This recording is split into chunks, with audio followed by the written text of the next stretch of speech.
Film की शुरुआत में हमें दो सांप दिखाई देते हैं, एक सफेद और एक हरा। दोनों सांप बहने हैं। वे युवा प्रतीत होते थे, लेकिन वे 1000 वर्ष से अधिक उम्र के थे। सफेद सांप का नाम सुजेन था। दोनों सांपों में मानव रूप के अनुकूल होने की क्षमता थी। एक दिन दोनों सांप एक पहाड़ पर जियान नाम के एक लड़के को देखते हैं।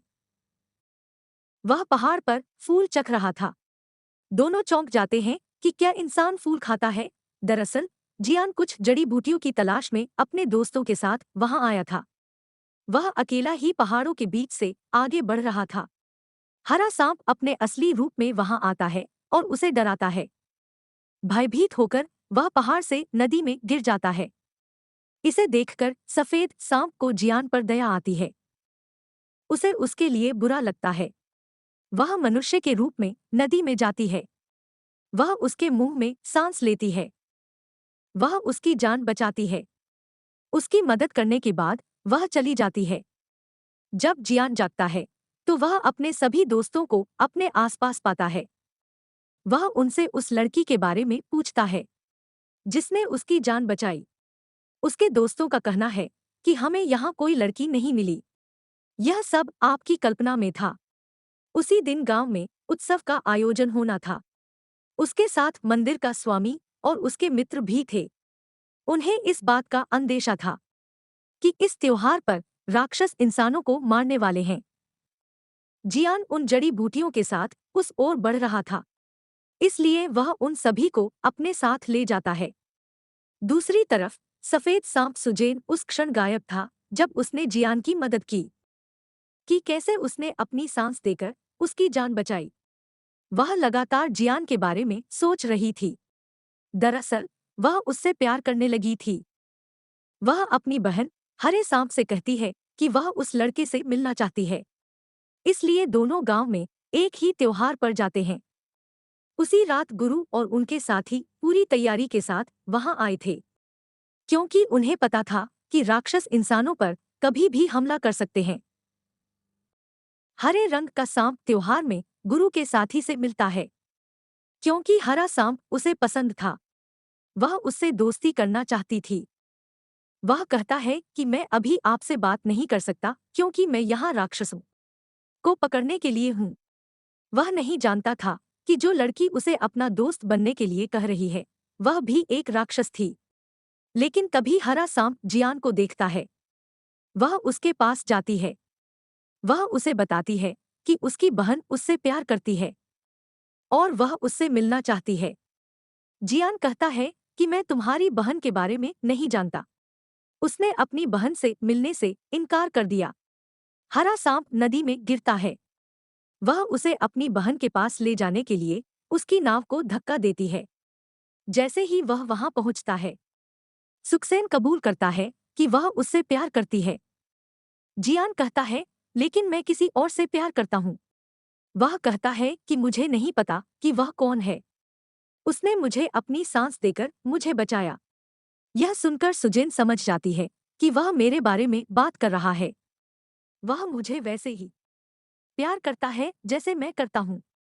वह उसे वापस नदी में ले जाती है ताकि उसे आश्वस्त किया जा सके कि वह वही लड़की है जिससे वह प्यार करता है। वह लड़की है जिसने उसे बचाया। अब जियान को भी इस बात का पता चल गया था कि वह वही लड़की है। राक्षस के साथ ही कुछ राक्षसों को ढूंढते हैं। वह उन राक्षसों से बहादुरी से लड़ता है।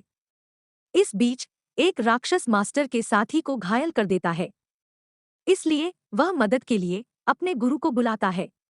तब गुरु उनसे मुकाबला करने के लिए वहां आते हैं। वह उन्हें नर्क में स्थानांतरित करता है और उन्हें जलाकर मार डालता है।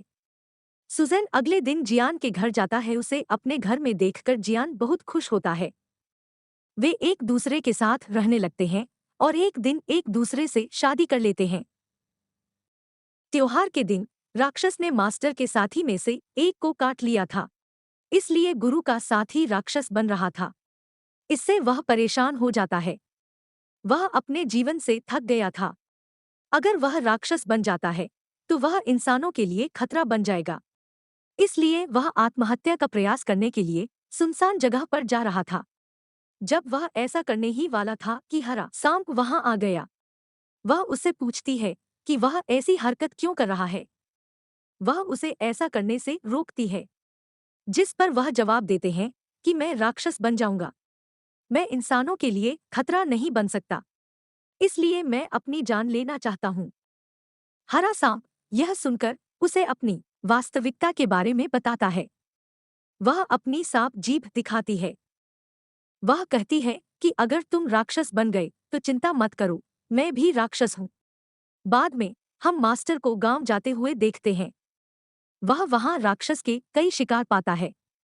वे कठिनाई में थे और इसका सामना कर रहे थे। इसलिए जियान अपनी जान बचाने के लिए जड़ी बूटी बनाता था। दूसरी ओर सुजेन को पता था कि उन राक्षसों द्वारा उन पर हमला किया जा रहा है। वे बहुत शक्तिशाली और खतरनाक हैं। केवल जड़ी बूटियों से इनका इलाज संभव नहीं है। सुजेन इस प्रकार उन औषधीय पौधों में अपने पति और उन लोगों के जीवन को बचाने के लिए दबाव डालता है। सुजेन के पास एक चूहा था जो उसका दोस्त था। यह कहता है, सुजेन क्या कर रहे हो? क्या आप नहीं जानते कि सांस लेना आपके लिए किसी जोखिम से कम नहीं है? यह आपको कमजोर बना देगा। लेकिन सुजेन अपने पति और अन्य लोगों की मदद करने को तैयार थी। जब जियान ग्रामीणों को उस जड़ी बूटी का तरल पदार्थ पिलाता है तो वे ठीक होने लगते हैं। यह मास्टर को चौंका देता है क्योंकि उनके अनुसार इन लोगों का इलाज करना असंभव था। लेकिन उन्हें ठीक होते देख वह हैरान और हैरान रह जाता है। वह जियान से पूछता है कि क्या किसी ने इन जड़ी बूटियों को तैयार करने में उसकी सहायता की है, जिस पर वह जवाब देते हैं, हाँ, मेरी पत्नी ने मेरी मदद की। मास्टर ने स्वीकार किया कि उनकी पत्नी एक सामान्य इंसान नहीं बल्कि एक राक्षस थी। इसलिए वह जियान को उसकी सुरक्षा के लिए एक पवित्र चाकू देता है। फिर मास्टर सुजेन के पास जाता है। वह उसे पूछता है कि वह ऐसा क्यों कर रही है। आपने राक्षस होते हुए भी एक इंसान से शादी की। आप उनके बीच इंसानों की तरह क्यों रहते हैं? मैं तुमसे कुछ नहीं कह रहा हूँ क्योंकि तुम एक अच्छे राक्षस हो। आपको जियान को छोड़ देना चाहिए, नहीं तो अंत अच्छा नहीं होता। मैं तुम्हें मार दूंगा। इतना कहकर गुरु चले जाते हैं। रात में जब सुजेन के घर पहुंचता है तो वह एक औषधीय शराब लाता है। यह सांप के जहर के खिलाफ ठीक करता है। लेकिन सुजेन खुद एक सांप थी। जियान उसे यह शराब भी पिलाती है। इसे पीने से उसे अजीब लगने लगता है और उसकी हालत बिगड़ जाती है। उसने खुद को एक कमरे में बंद कर लिया। जियान उससे पूछता है कि वह ऐसा अभिनय क्यों कर रही है, या अगर तुम मुझ पर पागल हो। सुजेन अपने आप को नियंत्रित नहीं कर पाई और सांप बन गई। उसे पकड़ने के लिए मास्टर भी वहां आ जाता है। वे एक दूसरे का सामना करते हैं। जियान ने उस पवित्र चाकू से उस पर वार किया जो गुरु ने दिया था। उसे नहीं पता था कि यह सफेद सांप उसकी पत्नी है। छुरा घोंपने के बाद सुजेन अपनी बहन हरे सांप के पास जाती है। चूंकि उसे एक पवित्र चाकू से वार किया गया था, इसलिए वह फिर से मानव रूप में बदलने में असमर्थ थी। वह हमेशा के लिए सांप होगी। जियान मास्टर से उसकी पत्नी के बारे में पूछता है। मास्टर जी कहते हैं कि वास्तव में यह सफेद सांप तुम्हारी पत्नी थी। आपने 1000 साल पुराने सांप से शादी की है। सच्चाई जानने के बाद वह चौंक जाता है। सुजेन का चूहा जियान को एक जड़ी बूटी के बारे में बताता है जो सुजेन की जान बचा सकती है। लेकिन उस जड़ी बूटी को प्राप्त करना जोखिम भरा और खतरनाक है, क्योंकि उस जगह पर राक्षसों का कब्जा है। बावजूद इसके जियान वहां जाता है और जड़ी बूटी को खोजने की कोशिश करता है। दूसरी ओर जियान पर राक्षसों का साया है।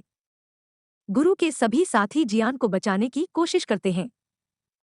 चूहा जाता है और वह जड़ी बूटी सुजेन को दे देता है, जिससे उसकी जान बच जाती है। अब वह फिर से मानव रूप ले सकती है।